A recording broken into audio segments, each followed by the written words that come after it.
ప్రతి సహోదరుడు సహోదరికి మన ప్రభువైన యేసుక్రీస్తు సర్వశక్తుల నామమున ప్రత్యేకమైన వందనం తెలియజేస్తూ ఉన్నాం. వాక్యానికి వెళ్ళే ముందు చిన్న ప్రార్థన చేసిన వాక్యాలకు వెళ్ళాల్సిన అవసరం లేదు. చిన్న ప్రార్థన. మన దిక్కులో ప్రేమిస్తున్న పనులకు తండ్రి గొప్ప దేవానికి కుదరాలైనా ప్రభా ఈ ఉదయకాల సమయంలో ఎంతవరకు నువ్వు నడిపించిన విధానం అంటే మీకు వందనాలు ప్రభా. వాక్యాల వ్యక్తుడిగా మీరు మాతో మాట్లాడండి, బలపరచండి.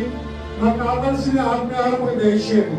ముఖ్య ప్రభా ఎంతమందికి వాక్యం ఉంటున్నారో వాక్యం ద్వారా మాట్లాడండి, బలపరచండి. ప్రభాకు కావాల్సిన ఆజ్ఞాహారం దయచేయండి. అయినా ముఖ్యంగా రాతో మాట్లాడండి. అల్పులను అయోగ్యులను ప్రభా అనడం అడ్డు కాదు. అయినా ఒక్కసారి నన్ను బలపరచండి. నాకు కావాల్సిన శక్తి బలము దయచేయండి. ఈ వాక్యం వింటుగా ఈ పరిశుద్ధాత్మ కంచి ప్రభా ఆవరణలో ఉంచాడు.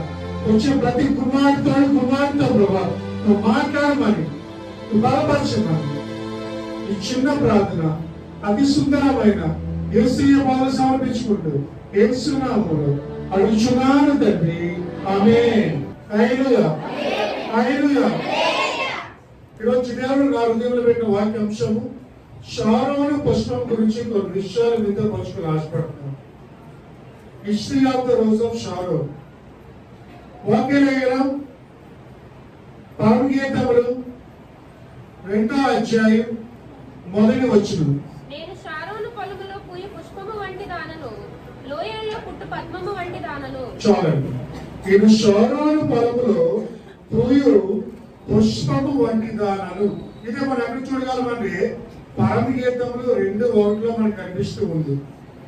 అయితే పరమగీతల పుస్తకము బైబిల్లో 22వ పుస్తకం. సాంగ్ ఆఫ్ సాలమన్ చాప్ బుక్ బైబిల్లో 22ది. సామాన్యులకు అర్థం కాని గ్రంథం ఇది ఒకటి. బైబిల్లో గ్రంథాలు మనకి చదువుతుంటే అర్థం కాదు. అలాగే అర్థం కాని దాంట్లో పరమగీతములు ఒక గ్రంథం. దీన్ని సొలొమోను పాట అని కూడా పిలుస్తారు, ద సాంగ్ ఆఫ్ సొలొమోన్. సొలొమోను దావీదు కుమారుడు. ఈయన చాలా జ్ఞానవంతుడు. బైబిల్లో సంపూర్ణ జ్ఞానం గల వ్యక్తి వారంటే సొలొమోను వ్యక్తిగా చూడవచ్చు. ఇది చాలా జ్ఞానవంతుడు. అయితే ఈ పరమగీతములు ఎక్కువగా వధువరులను సంభాషిస్తూ ఉంటుంది. అంటే సంఘాన్ని క్రీస్తుకి మధ్య జరిగే సంభాషణ, అంటే వధువు వరుడు మధ్య జరిగే ఎక్కువ బైబిల్లో పరమగీతంలో నా ప్రియుడు నా ప్రియురాలు అని కనిపిస్తూ ఉంటారు. అందుకనే ఈ బైబిల్ చాలా సాహిత్యముతోని చాలా అద్భుతంగా సొలొమోను వివరిస్తూ రాసింది. ఇది అర్థం అవ్వాలని చాలా కష్టం. పరమగీతంలో ఎంతో లోతుగా చదివితే కానీ అర్థం కాదండి. ఎందుకంటే ఇది కరెక్ట్గా మనం అర్థం చేసుకోకపోతే దీనికి అర్థాలు కూడా మారిపోతూ ఉంటాయి. కరెక్ట్గా మనం చదవకపోతే పరమగీతాన్ని కానీ దీని మీనింగ్సే మారిపోతూ ఉంటాయి. కాబట్టి ఇది ఎక్కువ, ఈ పరమగీతం ఎక్కువ యూదులు పవిత్రంగా చూసే గ్రంథం. ఈ పరమగీతం యూదులకు చాలా ఇష్టమైన గ్రంథం అండి.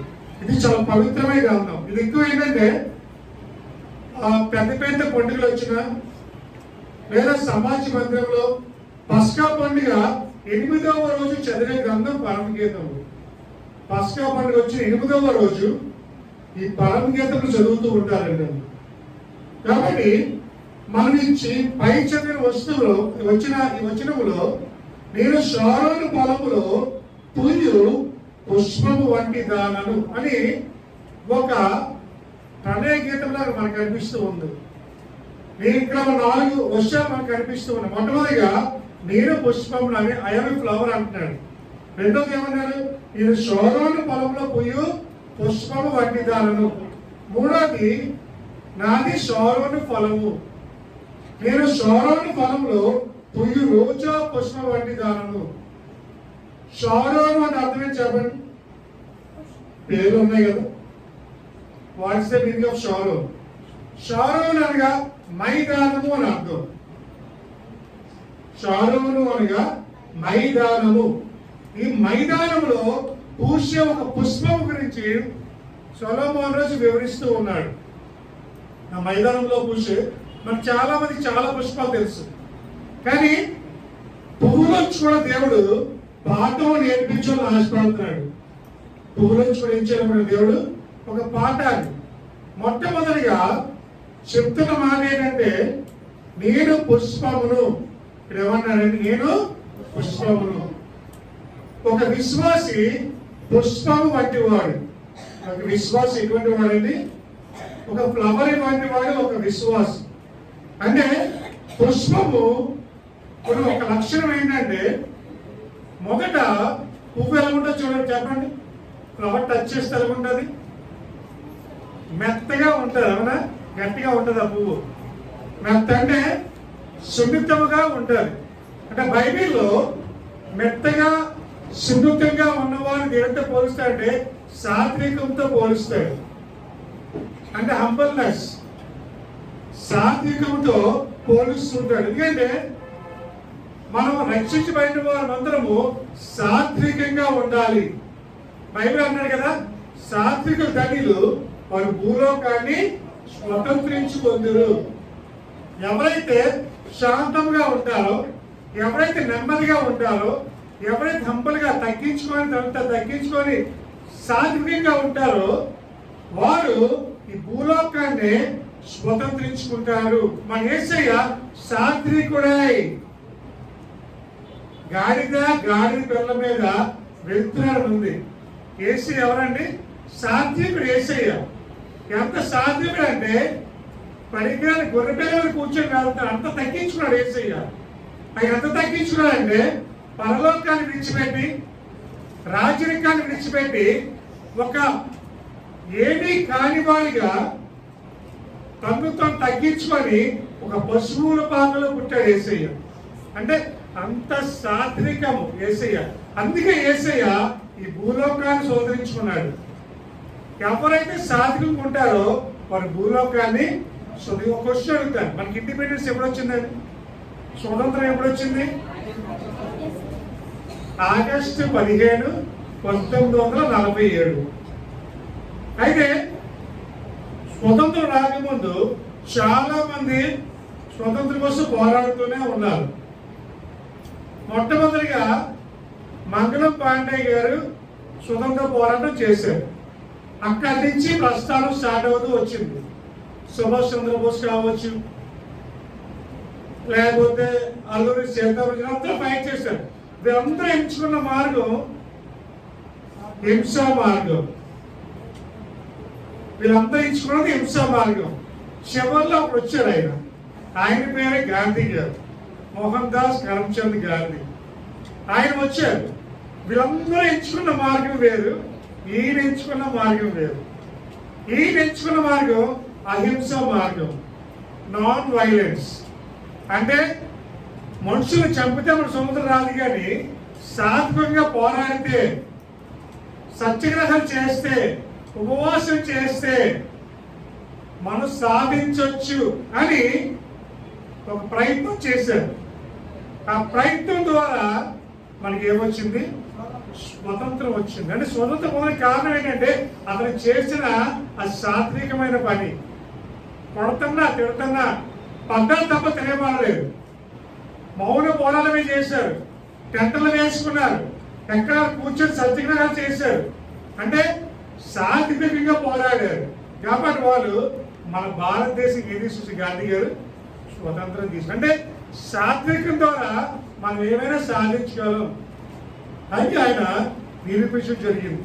కుమార్తె ఎవరైతే సాత్వికంగా ఉంటారో, ఎవరైతే తగ్గించుకుంటారో వారు భూలోకాన్ని స్వతంత్రించుకుంటారు. అదే మొదటి పేతురు రాసిన పత్రిక 3:4 చూస్తే, సాధువైనట్టు మృదువైనట్టు గుణమును అక్షయాలంకారము గల మీ హృదయపు అంతరంగ స్వభావము మీకు అలంకారముగా ఉండవలెను, అది దేవుని దృష్టికి మిగుల విలువగలది. చూడండి, సాధువైనట్టు మృదువైనట్టు గుణమును అక్షయాలంకారం గల మీ హృదయము అంతరంగ స్వభావము మీ అలంకారముగా ఉండవలెను, దేవుని దృష్టికి మిగుల విలువ గలది. హల్లెలూయా.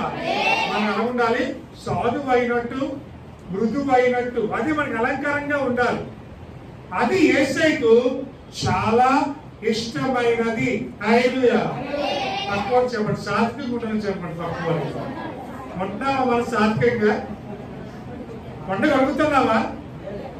ఎవరైనా తిడుతుంటే ఫోన్లో తిట్టిన వదులుకుంటున్నావా? ఫోన్లే మనోళ్ళే కదా, తిడితే ఏమైందిలే అలాగే అనలేదు. ఒక చెంప చూపిస్తే రెండో చెంప కూడా చూపించాలంట. రెండో చెంప చూపించి తర్వాత సంగతి, అవతల చెంప పగిలిపోతుంది. కానీ యేసయ్య ఎన్ని దెబ్బలు పొందాడండి? 39 కోడా దెబ్బలు తిన్నాడు ఆయన. ఏమన్నాడు? ఒక మాట అయినా సాత్వికంగానే ఉన్నాడు ఆయన. మొక్క మీద ఉండేసినా సరే పోలే ఆదే తెలుసుకుంటుంది అనుకున్నాడు యేసయ్య. బట్టలు చింపేశాడు, వస్త్రాలు చింపేశాడు, జ్ఞానం చేశారు, అయినా ఎవరినే వాళ్ళే బాబు ఉన్నవారు ఏడ్చి అంటాడు, అమ్మ నా కోసం ఆడకండి, మీకోసం మీ పిల్లల కోసం ఆడన్నాడు యేసయ్య. అంటే నా గురించి మీరు ఆలోచించొద్దు, మీ పిల్లల గురించి మీరు చూసుకుని అన్నాడంట. ప్రభు మీరు ఏం చేస్తే తిరిగి వెళ్ళి క్షమించారు. ఎంత గొప్ప మాట అండి. అదే మనసు అంటే అది. ఎంత కొడుతున్నా సరే, ఎంత తిడుతున్నా సరే, ప్రభు మీరు క్షమించండి ఆయన. వీళ్ళందరూ మీరు ఏం చేస్తే తెలియట్లేదు, ఎవరు కొడతారో తెలియట్లేదు, ఎందుకు కొడతారో తెలియట్లేదు, వీళ్ళు క్షమించండి ఈసారికి అన్నారు. సాత్వికంగా ఉండడం అంటే అది, మృదువుగా ఉండడం అంటే అది, సాధువులా ఉండడం అంటే అది. యేసయ్య అది కోరుకున్నాడు మా దగ్గర నుంచి. కుమారుడు సాత్వికంగా ఉండాలి. సమాజంలో కష్టమే, కానీ యేసయ్యకి సమస్తము సాక్ష్యం. హల్లెలూయా. ఆ ఓర్పు, ఆ సహనము, ఆ నెమ్మది మనకి యేసయ్య ఇచ్చును గాక. చాలా మందికి తక్కువ, సాత్వికము చాలా తక్కువ. కుమారుడు దేవుని కూడా లక్షణం అది, సాత్వికంగా ఉండడం. ఆయన సాత్వికంగా ఉన్నాడు, మనకు కూడా ఎలా ఉండాలి? అందుకనే యాకోబు రాసిన పత్రిక 1:20 చూస్తే, అందుచేత సమస్త కల్మషమును వెర్రవేగుచున్న దుష్టత్వమును మాని లోపల నాటబడి మీ ఆత్మలను రక్షించుటకు శక్తిగల వాక్యమును సాత్వికముతో అంగీకరించుడి. చాలండి. హల్లెలూయా. లోపల మీ ఆత్మ రక్షించుటకు శక్తిగల వాక్యముని సాత్వికముతో అంగీకరించాలి. హల్లెలూయా. మన ఆత్మ రక్షించబడాలంటే, మన ఆత్మను దీవించబడాలంటే, మన ఆత్మను పరలోకం చేర్చబడాలంటే మనము వాక్యం అంగీకరించి సాత్వికముతో అంగీకరించాలి. ఎందుకంటే వాక్యం ఒకసారి కోపం తెప్పిస్తుంటారు, అప్పుడు కూడా సాత్వికంగా అంగీకరించాలి. ప్రభు ఒక్కోసారి తిడుతూ ఉంటాడు వాక్యం ద్వారా, ఒక్కోసారి మొట్టికాయలు పెడుతూ ఉంటాడు. కానీ ఆ మొట్టికాయలు తిన్నప్పుడు కోపడిపోకూడదు. ప్రభా నీకు చెప్తాము, ఏదో నాలో తప్పు ఉందేమో, అందుకే ఒట్టిగా వెళ్తుందనేమో, నీ సరి చేసుకున్నప్పుడు. పచ్చికాపుడు వచ్చరికి ఎలా కనిపిస్తుంది లోకమంతా? మంచి బుద్ధిని లోకమంతా మంచిగా కనిపిస్తుంది. పాజిటివ్ మైండ్ ఉంటే అన్ని పాజిటివ్ కనిపిస్తాయి, వ్యతిరేక బుద్ధి ఉంటే అన్ని వ్యతిరేకంగా కనిపిస్తాయి. కుమారుడు వాక్యాన్ని అర్థం చేసుకొని దాన్ని సాత్వికంగా అంగీకరించవచ్చు. ఒకసారి ఆశీర్వాదం గురించి చెప్తాం, అప్పుడు భలే ఉంటుంది. ఎప్పుడైనా కఠినంగా చెప్పాం అనుకోండి, అబ్బాయి గారు ఈరోజు చాలా కఠినంగా చెప్తున్నారు వాక్యం అని అంటాం. మనం ఏమైనా కొన్ని వాక్యాలని మనం యాక్సెప్ట్ చేయలేం, కొన్ని అంగీకరించలేం, ఎందుకంటే అది మనసుని గుచ్చుకుంటూ ఉంటుంది. కానీ అదే కొద్దిగా బాగా మంచి వాక్యం చెప్పామనుకోండి, భలే ఉంది అంటాం. కానీ వాక్యము రెండొచ్చు గల ఖడ్గం. వాక్యం ఎటువైపోయినా పోయికాదు, వాక్యం శక్తి ఉంది.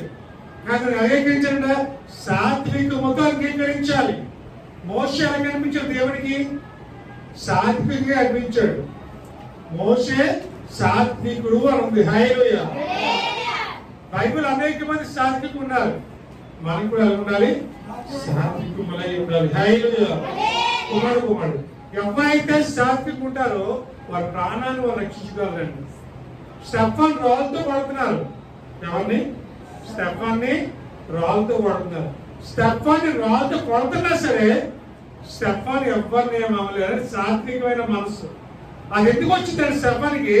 స్టెఫాన్లో ఉన్నది పరిశుద్ధాత్మ శక్తి. హల్లెలూయా. ఆ రాజు మాట్లాడంట స్టెఫాన్లో కలిగి చెప్పండి, దేవదూత మొక్క వలె కనిపించింది అన్నాడు. అలాగా మన మొక్క ఎప్పుడు కనిపిస్తుంది అంటే మనలో క్రీస్తు ఉన్నప్పుడు. హల్లెలూయా. మనలో క్రీస్తు లేకపోతే మొక్క వేరేలా కనిపిస్తుంది.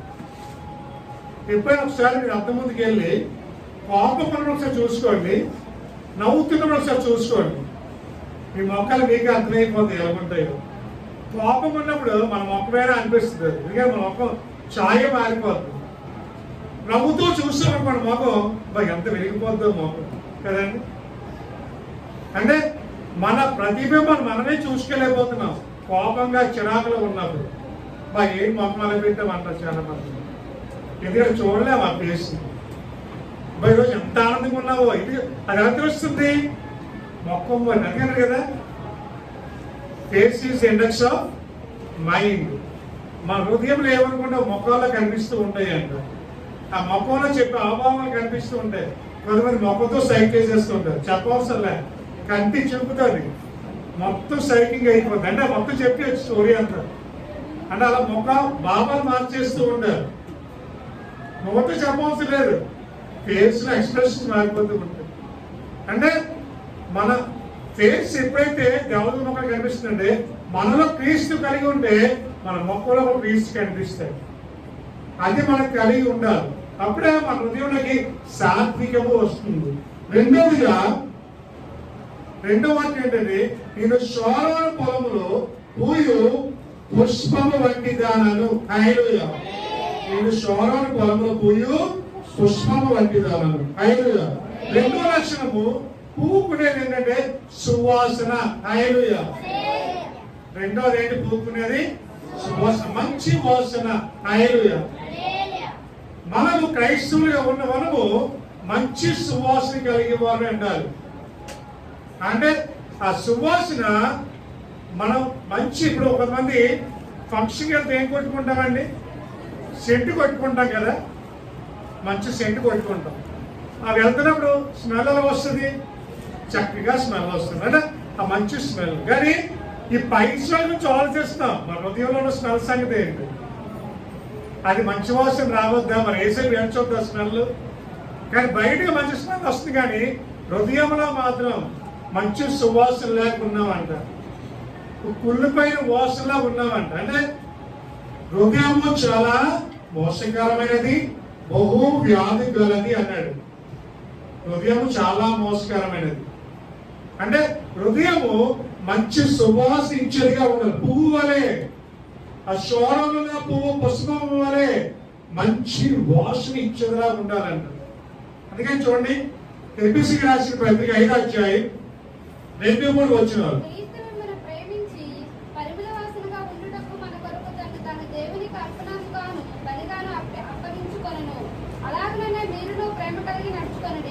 మీలో జాగ్రత్తమే గాని ఏ విధమైన అపవిత్రతయే గాని లోభత్వమే గాని వీటి పేరైనను ఎత్తకూడదు, ఇదే పరిశుద్ధులకు తగినది.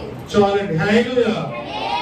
మన క్రీస్తు మిమ్మల్ని ప్రేమించి పరిమళ వాసనకు మన కొరకు తను తానే దేవునికి అర్పణగాను బలిగాను అప్పగించుకునేను. అంటే దేవుడు మనం ప్రేమిస్తాడు కాబట్టి అతను మన మంచి వాసన ఉండాలని, మంచి సువాసన కొట్టేవారికి ఉండాలని అతను వ్యసనకారిగా మారిపోయాడు. ఒక సొగసైనను రూపమైన లేకుండా ఎంతో అందంగా ఉన్న యేసయ్య పరమగీతం ఉంటది కదా, ధవలవర్ణుడు రత్నవర్ణుడు 10,000 అతి సుందరుడు. హల్లెలూయా. నా ప్రియుడు అటువంటి వాడు అంటే కదా, మన ప్రియుడు అంతే కదా, ధవలవర్ణుడు రత్నవర్ణుడు 10,000 అతి సుందరుడు. అంటే యేసయ్య చాలా బ్యూటిఫుల్ అండి. యేసయ్య అంటే బ్లింకింగ్ ఐస్ అండి, బ్రౌన్ ఐస్, చక్కగా మంచి పొడవైన తల అండి. అప్పుడు యేసయ్య తెలుసండి, మంచి పొడవైన తల, 7 అడుగుల 5 అంగుళాలు యేసయ్య. ఎంత హైట్ అండి ఆయన, నా మీద ఎత్తు ఆయన, మంచి శక్తిమంతుడు, బలవంతుడు. అటువంటి యేసు ఏమైపోయాడు? సొగసైనను రూపమైన లేకుండా. ఎవరి కోసం త్యాగం? నీ కోసం నా కోసం. హల్లెలూయా. అంత అందగాడు, అతి సుందరు, 10,000 కూడా చూడగలమ్మా ఆయన యేసయ్యని. అంత అంతగా ఈ రోజు ఏమైపోయాడు, రూపం లేకుండా రక్తం కారుస్తూ బాడీ అంతా. ఇదంతా ఎవరి కోసం అంటే నువ్వు సువాసన ఉండాలని, నువ్వు బాగుండాలని, నీ జీవితం బాగుండాలని, నువ్వు మంచి పరిమళ వాసన రావాలని ఆయన వ్యసనకారిగా మారిపోయాడు. హల్లెలూయా. నిజమైన ప్రేమ అది యేసయ్య ప్రేమ. అదన్నాడు, అటువంటి ప్రేమ నువ్వు కలిగి ఉండాలి. క్రీస్తు మనసు మీరును కలిగి ఉండు అంటున్నాడు పౌలు. అటువంటి మనసు మనం కలిగి ఉండాలి, అటువంటి ప్రేమ కలిగి ఉండాలి. క్రీస్తు మనం అలాగే ప్రేమించాడో మీరు కూడా ఇతరులు అలాగే ప్రేమించాలంటున్నాడు. అటువంటి ప్రేమ కలిగి ఉంటేనే మనలోంచి సువాసన బయటికి వస్తుంది. కొమ్మలో జాగ్రత్తం కానీ అదేమి లేకుండా తీసివేసుకొని మనం యేసుకి మనం సమర్పించుకోవాలి. మంచి సువాసించేవారు ఉండాలి, మనం పరిశుద్ధంగా ఉండాలి. మొత్తం బైబిల్ ఎన్ని పేజీలు చెప్పండి టోటల్ గా, ఫస్ట్ పేజ్ నుంచి లాస్ట్ పేజ్ వరకు. బైబిల్లో మొత్తం 1085 సార్లు బైబిల్లో పరిశుద్ధంగా రాసిందంటండి. బైబిల్ ఎన్నిసార్లు? 1085 సార్లు రాసింది బైబిల్లో. అంటే అన్ని సార్లు బైబిల్లో ఉన్న పేపర్ ఆల్మోస్ట్ అంతే, అన్ని ఉంటాయి. అదే అన్ని పేజీలు కౌంట్ చేయండి ఒకసారి. పాత నిబంధనలో ఉన్నవి, కొత్త నిబంధనలో ఉన్నవి. అంటే బైబిల్ అన్ని సార్లు పరిశుద్ధుని పదం రాశారంటే, అంటే ప్రతి మాటలోని యేసు పరిశుద్ధ కనిపిస్తూ ఉంటారు. ఆదికాండం మొదటి నుంచి పైన 22 వరకు కుమార్. అందుకని పేతురు రాసిన మొదటి పత్రిక 1:14 చూస్తే, పేతురు రాసిన మొదటి పత్రిక 1:14 నేను పరిశుద్ధుడనే ఉన్నాను గనుక మీరును పరిశుద్ధులై ఉండుడని వ్రాయబడి ఉన్నది. చూడండి, హల్లెలూయా. నేను పరిశుద్ధుని కనుక మీరు కూడా పరిశుద్ధులై ఉండుడి. యేసయ్య పరిశుద్ధుడు కాబట్టి మనకు ఎలా ఉండాలి? పరిశుద్ధులమై ఉండాలి. హృదయ శుద్ధి గల వారు ధన్యులు, వారు దేవుని చూచెదరు. ఎవరైతే అంటే ప్రభు నాకు యేసయ్య కనిపించలేదు, నాకు యేసయ్య కనిపించలేదు, నాకు యేసయ్య కనిపించలేదు, ఇది కనిపిస్తాడు. నువ్వు పరిశుద్ధంగా ఉండాలి కదా. అయ్యగారు నీకు యేసయ్య కనిపించడమ్మా, రాత్రి నాతో యేసయ్యమ్మా, మరి నాకు కనిపించట్లేదు ఏంటంటే యేసయ్య. ముందు నీకు కనిపించాలంటే ముందు నీలో యేసయ్య ఉండాలి కదా. నువ్వు పరిశుద్ధిగా ఉండాలి కదా, నీ హృదయం శుద్ధిగా ఉండాలి. లోపటేమో ఏమేమో ఆలోచనలు పెట్టుకొని వేరే వేరే ఆలోచనలు కలిగి ఉంటే నీకు ఏసీ ఎలా వస్తాడు? రాడు ఏసీ నీలో. ఏసీ రావాలంటే ముందేమో నీతో నీ హృదయం శుద్ధిగా ఉండాలి. పైన స్నానం కాదండి కావాల్సింది, హృదయ స్నానం కూడా ఏసీ కావాలంట. పైన స్నానం కొంతమంది 3 పూటలు చేస్తారు, మంచిది. కొంతమంది రోజు బయటికి బల్ల స్నానం చేస్తారు, అది వేరే విషయం. కొంతమంది అన్నం తినడానికి చాలా ప్రయత్నాలు చేస్తున్నాం. కొంతమంది మేకప్లు అవుతారు, కొంతమంది ఫేషియల్ చేయించుకుంటారు, కొంతమంది చాలా చాలా విధాలుగా అందం కనిపించే ఎన్నో ప్రయత్నాలు. ఈ రూపాన్ని మార్చేసుకోవాలి ప్రయత్నము. అలా మారిపోతే ఇంకేం? దేవుడు అన్నాడు, నా పర్మిషన్ లేకుండా ఒక తెల్లవిడిగా నల్లది అవ్వలేదు, నల్లది తెల్ల కూడా అవ్వలేదు. మన రూపం ఎలా మారిపోద్ది? నువ్వు ఆఫ్రికాలో పుట్టి అమెరికా వాళ్ళే కదా వెళ్ళిపోతావు, అవ్వలేదు. ఎక్కడ ఏ రూపంలో ఉన్నా అలాగే ఉండాలి, వేరే ఆప్షన్ లేదు. నల్లముడి తెల్లగా అయిపోవడం ప్రయత్నం చేద్దామని అవ్వదు, అది దేవుని చేతిలో ఉంది. హల్లెలూయా. ఆయన చిత్తం లేకుండా ఏమి జరగదు లోకంలో.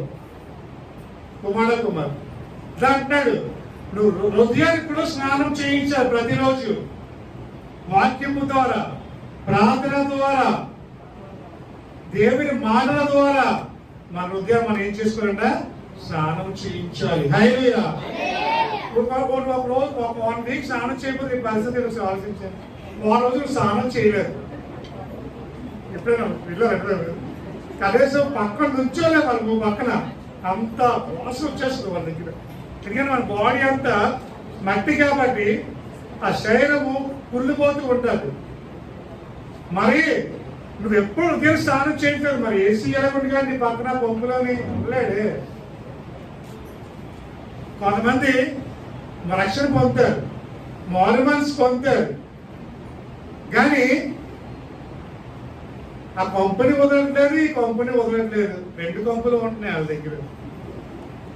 ఆ పాత కంపు ఉంది, కొత్త కంపు ఉంది. ఆ పాత కంపు వదిలితే కానీ కొత్త కంపు రాదు మన దగ్గరికి. హృదయంలో చెడు ఆలోచన తీస్తే కానీ యేసయ్య మన హృదయం అన్నాడు, అమ్మా యేసయ్య తలుపు కొడుతూ ఉన్నాడు. అది ఎవరైతే తీస్తారో వారి హృదయంలోకి యేసయ్య వస్తాడు. హల్లెలూయా. నేను పరిశుద్ధుని కాబట్టి మీరు కూడా పరిశుద్ధులై ఉండాలి. యేసయ్య మనిషిని మార్చగలడు, మనుషులు మార్చలేరు. నువ్వు తెలుసమ్మా నీకు ఇల్లు, అమ్మా ఆయనకి ఇలాంటి అలవాట్లు ఉన్నాయి, పర్లేదు గారు గవర్నమెంట్ నుంచి చేసుకుంటారు, తర్వాత మార్చేసుకుంటారండి. పెళ్ళైన తర్వాత ఏం చేస్తుందంటే, అమ్మ మీ కాబోయే మీ ఆయనకి సిగరెట్ అలవాటు ఉంది, ముందు అలవాటు ఉందమ్మా, పర్లేదే గారు పెళ్ళికి మార్చేద్దాం. గవర్నమెంట్ నుంచి మళ్ళీ పోతే మళ్ళీ సంబంధం రాదు. గవర్నమెంట్ నుంచి అది చూస్తున్నావు. నువ్వే మార్చేసి ఇంకా దేవుడే మీకు. మనుషులు మార్చలేరు. మార్చగల శక్తి యేసయ్యకు ఉంది. కానీ నీకున్న శక్తి ఏంటి తెలుసా? ప్రార్థన చేసే శక్తి. హల్లెలూయా. నీ ప్రార్థన ద్వారా నీ ఇంట్లో పరిస్థితులు మారిపోతాయి. నీ ప్రార్థన ద్వారా నీ ఇంట్లో చెడు కంపు తీసి మంచి కంపు వస్తుంది. ఒకవేళ మీ ఇంట్లో చచ్చిపోయిన వాసు వస్తుంది అనుకోండి, కొంతమంది ఇంట్లో వస్తుంది. కొంతమంది ఇంట్లోకి వెళ్తే చాలండి, ఒక 5 నిమిషాలు ఉండలేదు, మరి భరించలే ఉన్నారు. ఆ ఇల్లు శుభ్రంగా నుంచి ఏం చేయాలి? రోజు తడిపడి పెట్టుకోవాలి, ఇంటిని శుభ్రం చేసుకోవాలి, ఎప్పటికప్పుడు పూజలు తిరుగుకుంటూ ఉండాలి. దొరకలేదు అనుకో 2-3 నెలలు ఆ ఇంట్లో అడుగు పెట్టలేము, కూర్చోలేము. అలాగే ఈ హృదయం కూడా అంతే. దీనికి ఏ రోజు ఆ రోజు శుభ్రం చేసుకోకపోతే ఏసీ కూడా మన పక్కన నిల్చోలేడు. కుమార్ పై రూపం ఎంత ఇంపార్టెంట్, అంతరంగం కూడా చాలా ఇంపార్టెంట్. హల్లెలూయా.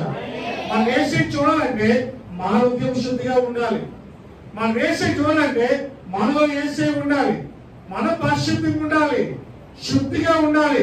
ఎప్పటికప్పుడు మన హృదయాన్ని పరిశుద్ధపరచుకుంటేనే మనలోకి యేసయ్య రాగలడు. హల్లెలూయా. కుమార్ కాబట్టి రెండోదిగా మనం ఎలాగ ఉండాలి? తక్కువ చెప్పండి, పరిశుద్ధంగా చెప్పండి. తక్కువ గట్టి చెప్తాం, ఆమె చెప్తాం సార్. 10 మంది చెప్పడం కొద్ది కష్టం, ఎందుకంటే మరి అలా ఉండడానికి కొద్ది కష్టం కదా. యేసయ్యగా మన దగ్గర ఉండగలం. ఈ లోపంలో చుట్టూ ఉన్న వాళ్ళేమో ఒకవద్దు, వాళ్ళలో మనం కలిసి ఉంటున్నాం. అందుకే అంటారు ప్రపంచం చూసి మనం మారకూడదు అంటండి, మనం చూసి ప్రపంచం మారాలండి. హల్లెలూయా. మనం ఉన్నామంటే పక్క వాళ్ళు చూసి మనం మారిపోతున్నాం, మనం బట్టి పక్క వాళ్ళు మారట్లేదు. నువ్వు క్రైస్తవుడు, నీ గుణలక్షణాలు చూసి, నీ క్యారెక్టర్ చూసి నీ పక్క దేవుళ్ళకి వచ్చేయాలి. నువ్వు అందులోకి వెళ్ళిపోవడం కాదు. మరి క్రైస్తవులు అదేనండి, క్రైస్తవులు అంటే వెలగడమే కాదు, పక్క వాళ్ళు కూడా వెలిగించాలి. క్రైస్తవులు అంటే క్రైస్తవుల మనసు ఎలా ఉంటుందో తెలుసండి, మనం బాగుపడిపోయిన పక్క కూడా బాగుపడాలనుకోవాలి. మన అందరి కోసం ప్రార్థించేయాలి. క్రైస్తవులు అంటే మన బంధువుల కోసం ప్రార్థన చేయాలి, మన ఇరుగు పొరుగు వారి కోసం ప్రార్థన చేయాలి. అందరూ బాగుండాలి, అందులో మనం ఉండాలి. అంతేగాని మనమే బాగుండాలి అనుకోకూడదు. హల్లెలూయా. కుమార్తె ఈరోజు రెండోదిగా నువ్వు పువ్వు అనే సువాసన వచ్చేవాడిగా ఉండాలి. హల్లెలూయా. మూడోదిగా నాది షారోను ఫలము. చివరికి ఏ ఫలం నాది? షారోను ఫలము. షారోను అనేది ఏంటి చెప్పండి, మర్చిపోయారు. మైదానము. హల్లెలూయా. షారోనుగా మైదానం. ఇక్కడ చూసినట్టయితే ఈ మైదానంలో ఒక ప్రియురాలు గురించి మాట్లాడుతున్నారు. నాది షారోను వల్ల ప్రియురాలు. ఆ ప్రియురాలు ఎవరు చెప్పండి? షులోమితి. హల్లెలూయా. ఆ ప్రియురాలు ఎవరు? షులోమితి. ఈ షులోమితి ఎలాంటిదండి? ఇప్పుడు ఈ షులోమితి ఇస్మకోరు అనే గోత్రానికి సంబంధించిందండి. ఇస్మకోరు అనే గోత్రం ఎలా చూడాలంటే 1 రాజు గ్రంథం 1వ అధ్యాయం 1 చూస్తే ఇశ్రాయేలీయుల దేశపు దిక్కులన్నిటిలో తిరిగి ఒక చక్కని చిన్నదాన్ని వెతికి అభిషేకు అని షూనేమీయురాలిని చూచి రాజునొద్దకు తీసుకొని వచ్చిరి. ఈ చిన్నది బహు చక్కనిదై ఉండి రాజును ఆదరించి ఉపచారం చేయుచుండెను గాని రాజు దానిని చూడలేదు. చదవండి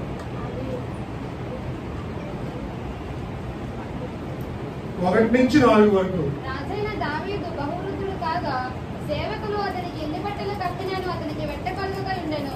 కాబట్టి వారు మా ఏలిన వాడములు రాజునకు నీ కొరకు తగిన చిన్నదాన్ని వెతుక నచ్చింది. ఆమె రాజైన నీ సముఖమందుండి నిన్ను ఆదరించి వెట్టకలుగునకు నీ కౌగిట్లో పండుగొందని చెప్పి ఇశ్రాయేలుల దేశపు దిక్కులన్నింటిలో తిరిగి ఒక చక్కని చిన్నదాన్ని వెతికి అభిషేకు అను షూనేమీయురాలిని చూచి రాజునకు తీసుకొని వచ్చిరి. ఒక చిన్నదాన్ని తీసుకొచ్చాడు. ఈ చిన్నదాని పేరే షూనేమీయురాలు. హల్లెలూయా. ఈ షూనేమీయురాలు ఇస్కారు గోత్రానికి చెందింది. ఈమె ఒక చిన్న చక్కనిదైనది, మంచి మనసు కలిగి ఉపచారం చేస్తే మనస్తత్వం కలిగిన స్త్రీ. కానీ ఈమెను ఎవరు చూడలేదు. గమనించారు ప్రియమైన కుమారుడు. మనం ఏం చేసినా మనసు చూడవలసిన లేదు, దేవుడు చూస్తే చాలు. మనుషులు చూడకపోయినా పర్లేదు, మనుషులు గమనించకపోయినా పర్లేదు, కానీ సర్వశక్తి గల దేవుడు మనల్ని పరిశోధిస్తూ ఉన్నాడు, చూస్తూ ఉన్నాడు. ఈమెను ఎవరు చూడకపోవచ్చేమో కానీ యేసయ్య ఈమెను చూస్తూ ఉన్నాడు. ఈ మైదానంలో ఉన్న ఆ పువ్వు వంటిదే ఈ షూనేమీయురాలు. హల్లెలూయా. అంటే మంచిది, చిన్నది, చక్కనిదై అందమైన ఈ చిన్నది ఉపచారం చేస్తే మనస్తత్వం. ఎప్పుడంటే రాజు వృద్ధుడైపోయిన తర్వాత ఆ రాజుకి పరిచయం చేయడానికి ఈ చిన్నదాన్ని తీసుకొని వచ్చాడు దావీదు మహారాజు దగ్గరికి. హల్లెలూయా. క్రైస్తవులు అంటే ఈ షూనేమీయురాలుగా పరిచర్య చేసే మనస్తత్వం ఉండాలి, సేవ చేసే మనస్తత్వం. దైవ సేవలు కావచ్చు, మీ తోటి వారు కావచ్చు, మీ బంధువులు కావచ్చు. స్త్రీని ఎప్పుడు కొనియాడతారంటే ఆమె చేసే పరిచర్య బట్టి. రేపు పొద్దున ఇక్కడ అవనస్తులు ఉన్నారు, ఖచ్చితంగా ఒక దినాన్న అత్తగారింటికి వెళ్ళాలి. అవును కదా? ఏ స్త్రీ అయినా అత్తగారింటికి వెళ్ళాలి. అక్కడ ఆమె చేసే పనులు బట్టే ఆ తల్లిదండ్రుల పేరు వస్తుంది. అలాంటి మాట్లాడారు నేనేం చేయట్లేదు అనుకోండి, 10 ఏళ్ళు అప్పుడు అత్తగారింట్లో అత్తగారు ఏమంటారు తెలుసా?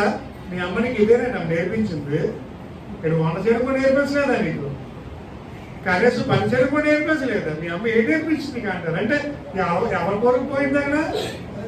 మీ తల్లిదండ్రులు పొరుగు పోతాయి. ఎక్కడికి వెళ్ళినా స్త్రీ ఘనతచ్చరిగా ఉండాలి, చక్కనిదే, పరిచయం చేసేదిగా, సహాయం చేసే గుణము, ఇతరుని ఆదుకునే గుణము, మంచి లక్షణం కలిగి ఉండాలి కుమారుడు. అటువంటి గుణము కలిగి ఉంటేనే షోరోను పొలంలో ఒక పువ్వులే కుటుంబంలో ఉంటాం. హల్లెలూయా. ఈరోజు ఈ పువ్వులాగా మన జీవితం పువ్వులాగా సాత్వికంగా ఉండాలి, పువ్వు వలె ఇద్దరికి చక్కగా సువాసన వచ్చేదిగా ఉండాలి. అలాగే ఆ తోటలో ఉన్న షూనేమీయురాలు వలె, ఆ చిన్నదాని చక్కెర వలె ఇతరులకు సహాయం చేస్తూ పరిచర్య చేసే స్త్రీగా ఉండాలి. అలా ఉంటే మనుషులే కాదు దేవుడు కూడా మనల్ని మెచ్చుకుంటాడు కుమారుడు. ఈరోజు వాక్యుడి ప్రేమిలారా, మీ హృదయాన్ని పరిశుద్ధి ఉంచుకో, మంచి సువాసన కొట్టేవాడిగా ఉండు. బాడీకి సెంటు కొట్టుకుంటే సరిపోదు, హృదయం కూడా మంచి వాసన రావాలి. హల్లెలూయా. కొంతమంది ఎంత బాగా కనిపిస్తుంది తెలుసండి, నోటితో ఉండదండి వాళ్ళది, అద్భుతం అన్నమాట, చెప్పవసరం లేదు. మనిషి చూస్తే ఎలాగుంది, మాట తీరేంటి ఎంత ఘోరంగా ఉంది అనిపిస్తుంది. చాలా అఫీషియల్ కనిపిస్తారండి, కనిపించి ఎంత చక్కగా పట్టుచీర కట్టుకొని ఒక 4-5 తులాల బంగారం వేసుకొని ఏమండి వడ్డాన పెట్టుకుని అద్భుతంగా కనిపిస్తారు. నోరితో ఉంటుందండి, ఆ మాటకి ఆవిడ రాసి సంబంధమే ఉండదు. నీ మాట తీరు కూడా కరెక్ట్గా ఉండాలి. నోరు మంచిదైతే ఖచ్చితంగా ఊరు కూడా మంచిదైపోతుంది. నువ్వు ఎక్కడికి వెళ్ళినా నీ నోరు మంచిది కాకపోతే ఎక్కడ ఆదరించుకుంటావు. నీ మాట తీరు బట్టి, నీ ప్రవర్తన బట్టి నీకు ఆదరణ కలుగుతుంది. ఎక్కడికి వెళ్ళినా సరే నువ్వు మృదువుగా మాట్లాడు. పరంగేతలు అంత మృదువుగా మాట్లాడుతుందండి. నా దగ్గర రండి, కూర్చోండి, నిత్యం ఆరగించండి అంట. చక్కగా తీపికోకూడదు. మనుషుల ఆకర్షణ, మృదువైన మాట, చక్కగా ఇద్దరికి నొప్పు కలగకుండా మనం మాట్లాడాలంట. కఠినమైన మాటలు ఉండకూడదు.